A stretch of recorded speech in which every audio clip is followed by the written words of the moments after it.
Good morning, students. Today we are going to continue our chapter metals and non-metals. Reaction with bases. Reaction of metal with bases. Here, most metal do not react with base at room temperature, but certain metals are there like zinc and aluminium reacts with a strong base like sodium hydroxide to form sodium aluminate and sodium zincate. It means when aluminium reacts with sodium hydroxide, product is sodium aluminate, and when zinc reacts with sodium hydroxide, product is sodium zincate. So formula of sodium zincate is Na2ZnO2 and sodium aluminate is NaAlO2. And reaction of non-metals with base, this you will study in higher class. Now we are going to see reactivity series of metals. Students, this is very important series here. Metals are arranged according to their reactivity. Means metals are arranged in the decreasing order of their reactivity. Metal which is placed on top, that is potassium, that is highly reactive, that is most reactive metal, and platinum is placed at the bottom. So this is the least reactive metal. Here you can see hydrogen is also present in this series. Okay, though hydrogen is a non-metal, but it is present in this series. So let us see what does it signify and what it shows. Listen, जितने भी metal hydrogen के ऊपर हैं इस reactivity series में, वे dilute acid like sulphuric acid और dilute hydrochloric acid, उनसे रिएक्ट करके हाइड्रोजन गैस लिबरेट करते हैं. जैसे यहाँ जिंक H2SO4 के साथ रिएक्शन करके ZnSO4 बनाएगा और हाइड्रोजन गैस लिबरेट करेगा. लेकिन जितने भी मेटल हाइड्रोजन के नीचे हैं वे डाइल्यूट एसिड के साथ रिएक्शन नहीं करेंगे. Okay, now one more thing which is important here is that those metals which are placed higher up, जैसे आप देखिए जिंक पोजीशन यहाँ है एंड कॉपर की पोजीशन यहाँ है. सो इसका मतलब है जिंक कॉपर के ऊपर है, यानी जिंक ज़्यादा रिएक्टिव है कॉपर के कंपैरिजन में. सो जिंक जब कॉपर सल्फेट, यानी इस कॉपर का कोई सॉल्ट ले लिया कॉपर सल्फेट, उससे रिएक्शन करेगा तो ये इसे डिस्प्लेस कर देगा. ये कॉपर को उसकी जगह से अलग कर देगा और बनाएगा ZnSO4 प्लस Cu. सिमिलरली जब आप देखिए यहाँ पे सिल्वर कॉपर के बिलो है, नीचे है. तो जब सिल्वर कॉपर का सॉल्ट जैसे कॉपर सल्फेट से रिएक्शन कराने के लिए जब हम रखेंगे तो हम पाएंगे क्योंकि सिल्वर कॉपर के नीचे है इसलिए यह कॉपर को डिस्प्लेस नहीं कर पाता, उसको इस कॉपर सल्फेट में कॉपर की जगह से अलग नहीं कर पाता, यानी ये रिएक्शन नहीं होगी. Understood? Now, this type of reaction is called displacement reaction. This type of reaction is known as displacement.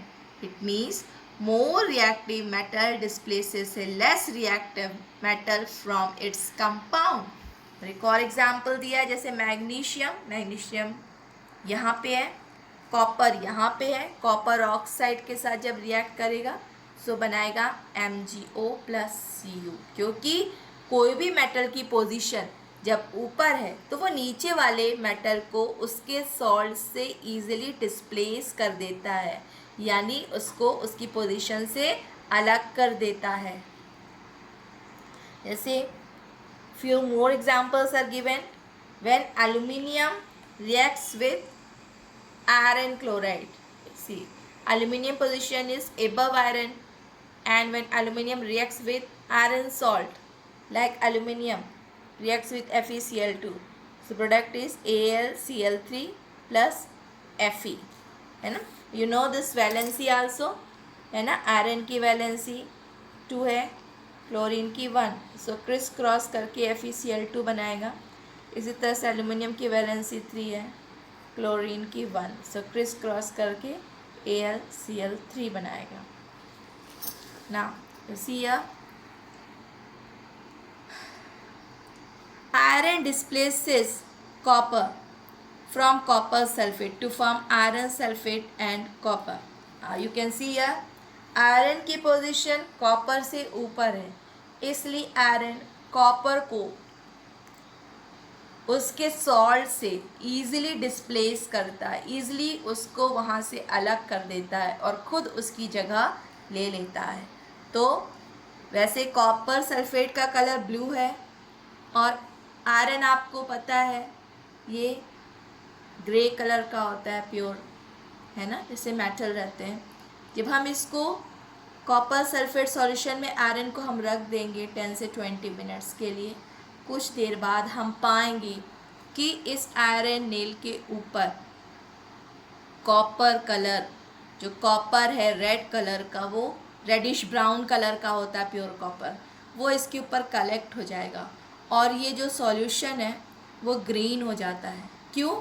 क्योंकि ये आयरन कॉपर को उसके सॉल्ट कॉपर सल्फेट से डिस्प्लेस कर देता है और ख़ुद वो उस जगह पर आ जाता है, तो बनता है FeSO4 plus Cu। So green colour जो है वो FeSO4 की वजह से है और जो कॉपर है आपको इस नेल के ऊपर डिपोजिशन में रेडिश ब्राउन कलर के फॉर्म में दिख रहा है ना। अगर हम फेरस सल्फेट लेते हैं, आयरन का सॉल्ट, और उसे कॉपर से रिएक्ट करेंगे, आपको पता है आयरन की पोजीशन यहाँ है, कॉपर की पोजीशन यहाँ है, आयरन सल्फेट ले लिया हमने जो फेरस सल्फेट, और कॉपर की पोजीशन नीचे है, तो क्या होगा? क्या ये रिएक्शन हो पाएगी? नहीं, ये रिएक्शन नहीं हो पाएगी क्योंकि कॉपर इस रिएक्टिविटी सीरीज में आयरन से काफ़ी नीचे है। Now let us see corrosion. Corrosion of metal is the process due to which the surface of metal gets eaten up by the action of air and moisture. So let me show you this. This is iron rod which has got rust, जिसमें जंग लग गया है। Iron को जंग oxygen और moisture की presence में लगता है, यानी जब उसे आयरन को, प्योर आयरन को अगर ऑक्सीजन मिल रही है और नमी मिल रही है, पानी मिल रहा है, तो वो ब्राउन कलर का हो जाता है और ये इसे फेरिक ऑक्साइड कहते हैं, हाइड्रेटेड फेरिक ऑक्साइड कहते हैं। So corrosion of iron is known as rusting. Okay, now let us see reaction for this. So iron reacts with oxygen plus moisture. Moisture means water, है ना। So बनेगा Fe2O3 ferric. Okay, so this is ferric oxide, hydrated ferric, okay, oxide. Now remember, rust is a brown flaky substance which is formed over the iron. In class 7th also you have studied one experiment. I hope you remember that. Let me again tell you. Now listen. In this experiment, okay, 3 test tubes are taken. Name them A, B and सी।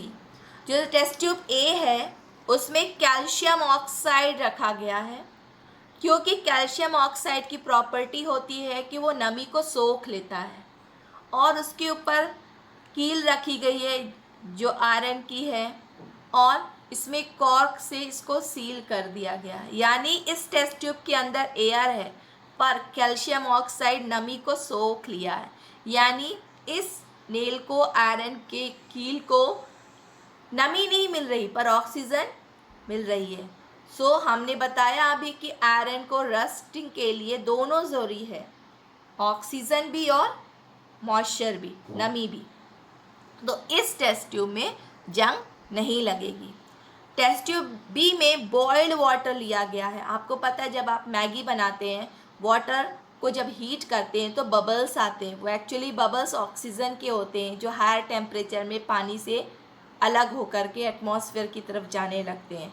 जब पानी उबल जाता है तो उसकी oxygen निकल जाती है, और उस ऐसे पानी को ठंडा करके उसको टेस्ट ट्यूब में भर करके उसमें आयरन नेल रखा गया है। अब इस, क्योंकि ये पानी उबला हुआ है, बॉइल्ड वाटर है, तो इसमें ऑक्सीजन नहीं है। अब इसके ऊपर, यानी इसमें पानी तो है पर ऑक्सीजन नहीं है, और फिर से कोई ऑक्सीजन इसके अंदर डिफ्यूज़ ना हो जाए, इसके अंदर ना आ जाए, इसलिए ग्लिसरीन डाल दिया जाता है। तो इस टेस्ट ट्यूब बी में भी जंग नहीं लगेगी, रस्टिंग इस आयरन की नहीं होगी। लेकिन जो टेस्ट ट्यूब सी है इसमें वाटर भी है और आयरन नेल है। आपको पता है कि ऑक्सीजन डिज़ोल्व रहती है वाटर में, तो इस आयरन नेल को ऑक्सीजन भी मिल रहा है, मॉइस्चर भी मिल रहा है, तो ये रस्ट डेवलप करेगा। Understood? Now other examples of corrosion of metals are, now you know the silver objects, okay, they also get tarnish, वो भी एक तरह से रस्टिंग कोरोजन करते हैं। कैसे? जैसे एटमॉस्फेयर में हाइड्रोजन सल्फाइड गैस प्रेजेंट रहती है, वो इस सिल्वर के साथ रिएक्ट करती है, यानी silver reacts with hydrogen sulphide, so बनेगा Ag2S। जो ब्लैक कलर की डिपोजिशन आपको यहाँ दिख रही है वो Ag2S की है। ये सिल्वर स्पून को ब्लैक कोटिंग के फॉर्म में आप Ag2S का डिपोजिशन देख सकते हैं। आपको पता है कॉपर से यूटेंसिल भी बनता है, और लेकिन कॉपर भी कोरोजन करता है। देखिए आप, कॉपर को कोरोजन के लिए मॉइस्चर, कार्बन डाइऑक्साइड और ऑक्सीजन सबकी ज़रूरत रहती है। आप देखिए यहाँ पे ग्रीन कलर की डिपोजिशन आपको दिख रही है, ये एक्चुअली है बेसिक कॉपर कार्बोनेट, यानी copper hydroxide plus copper carbonate, जो कि इस इक्वेशन से बना copper plus water, carbon dioxide and oxygen. Okay, so this is actually the green color of copper carbonate, basic copper carbonate. Now let us see aluminium when come in contact with oxygen. Okay, so it makes its surface dull, है ना। आपको पता है जब aluminium जब oxygen के contact में आती है इस तरह से डल होकर के एल्यूमिनियम ऑक्साइड बनाती है। Now let us see methods of preventing corrosion, किस तरह से कोरोजन को होने से रोका जा सकता है। सो Number 1 is the coating the surface of metal object. So if painting is done, जब किसी, आपको पता है मेटल के ऊपर पेंट कर दिया जाता है तो उसका कोरोजन नहीं होता है ना। और next is making alloy of metal, जैसे स्पून, स्पून, ओके। सो ये क्या है, आयरन, निकल, क्रोमियम से बना हुआ है, यानी alloy is a solid homogeneous solution. So alloy of metal is made to prevent metal from corrosion. Next one is the galvanization. This is very important. What is galvanization? It is the development of zinc coating over iron metal. This process is called galvanization. Okay, so what happened here? Iron objects are covered with a layer of molten zinc to prevent their corrosion. Next one is the electroplating. So here iron object can be electroplated with a layer of tin to prevent their rusting. Means कोई भी अगर ऐसा metal है जो ख़राब हो जाता है वक्त के साथ, तो उसके ऊपर दूसरे मेटल की कोटिंग डेवलप कर दी जाती है इलेक्ट्रिसिटी के ज़रिए. सो उसे इलेक्ट्रोप्लेटिंग कहते हैं, जैसे इस स्पून में करी गई है, जैसे इस रिस्ट वॉच में रहती है. Uses of metals. You know that iron is very important metal. Okay, so iron sheets and bars are useful for construction of bridges and buildings, as well as in making machine parts, utensils. And aluminium is used to make electrical wires, utensils, bodies of aircraft, automobile, metallic paints, aluminium foil. And copper is used in making wires and statues, utensils also.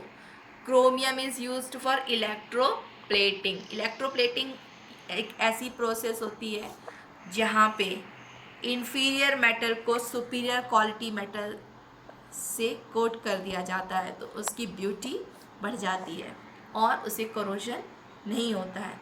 Lead is use for shielding x ray machine. So lead क्या करता है, ये इस तरह के radiation को absorb करता है, इसलिए it is use for shielding.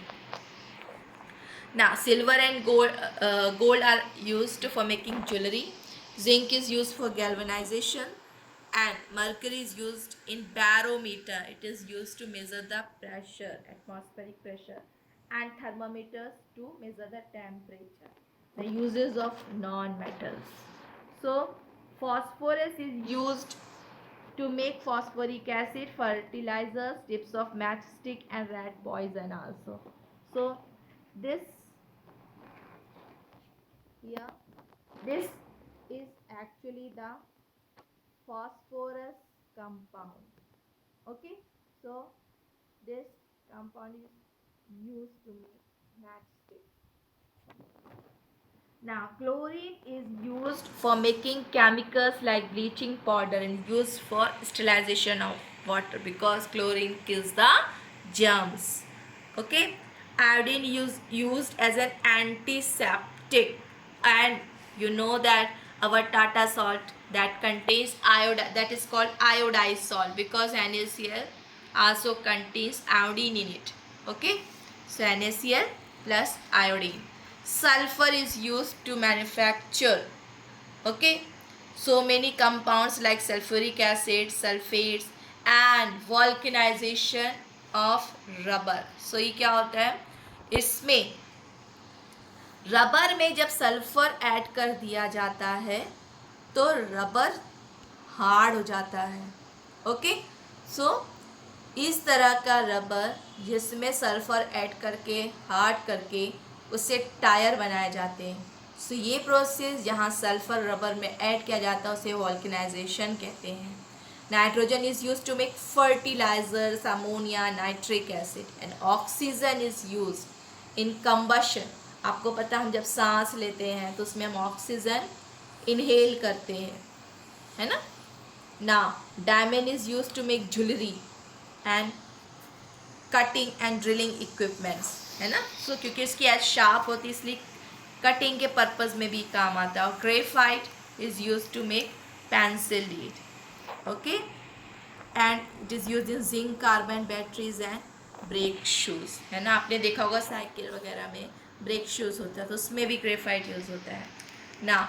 Metallurgy, what is metallurgy? Metallurgy is a process by which metals are extracted. Metallurgy is a process by which metals are extracted from its ore. So ore क्या होते हैं? Earth crust में कुछ ऐसे salt पाए जाते हैं जो बहुत ही ज़्यादा क्वांटिटी में होते हैं। उनमें से जो मेटल के जो कंपाउंड होते हैं जिसमें से हम मेटल्स आसानी से केमिकल प्रोसेस के ज़रिए निकाल सकते हैं, इस तरह के कंपाउंड को हम ओर कहते हैं। ओके, सो कुछ मेटल्स फ्री स्टेट में मिलते हैं और कुछ मेटल्स कंपाउंड के फॉर्म में मिलते हैं।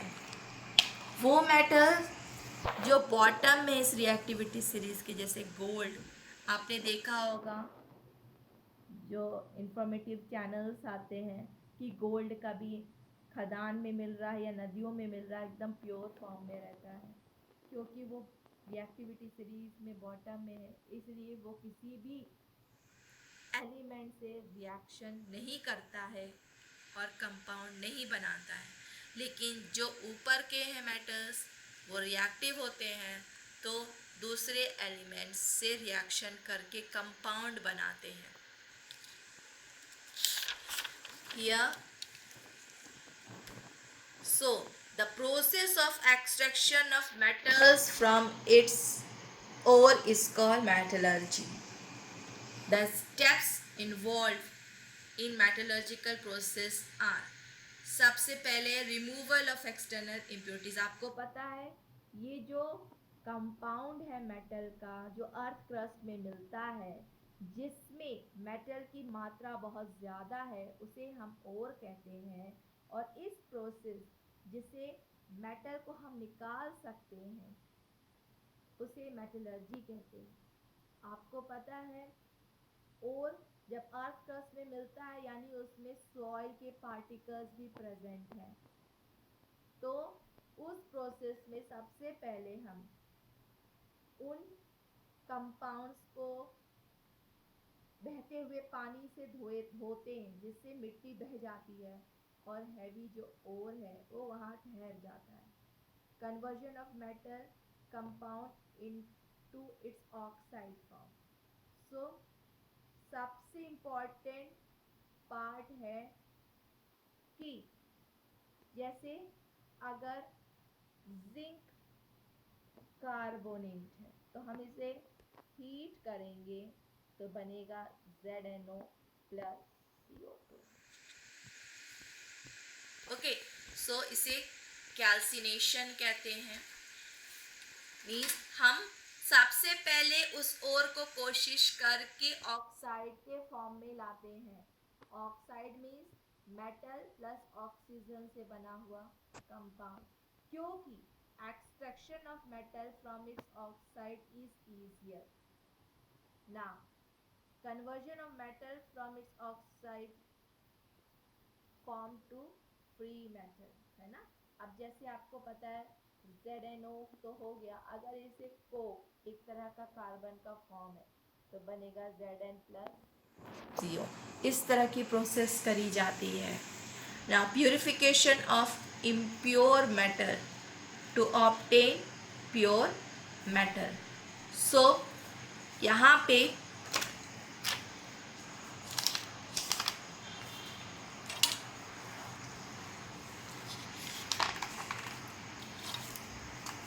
जिसे हम इलेक्ट्रो रिफाइनिंग कहते हैं।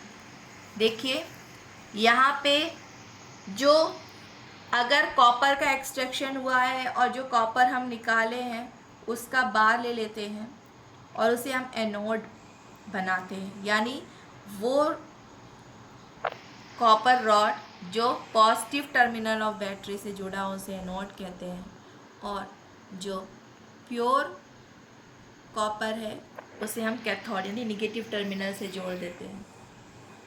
तो जब करंट, और इसमें कॉपर सल्फेट का सॉल्यूशन लिया गया है, जब करंट पास करते हैं तो इसका जो मड है वो नीचे कलेक्ट होता जाता है इम्प्योरिटीज़ की फॉर्म में, जिसे एनोड मड कहते हैं, और प्योर कॉपर इसके ऊपर कलेक्ट होता जाता है ना। इसे इलेक्ट्रो रिफाइनिंग कहते हैं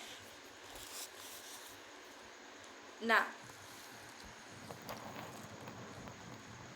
Extraction of iron metals from its ore. So hematite is carried out in a tall furnace, इसे blast furnace कहते हैं। And coke क्या एक reducing agent है ना, जो ऑक्सीजन को रिमूव करता है। Now let us see alloys. Alloy is a homogeneous mixture of two or more metals and a non-metal. Okay, यानी आपको पता है जब स्टील, आपको पता है स्टील किससे बनता है, आयरन से बनता है। आपको पता है आयरन में जंग लग जाती है वक्त के साथ जब उसे मॉइस्चर और ऑक्सीजन मिलता है। तो इसलिए उस आयरन को रस्टिंग से बचाने के लिए, उसमें जंग ना लगे, उसका एलॉय बनाया जाता है।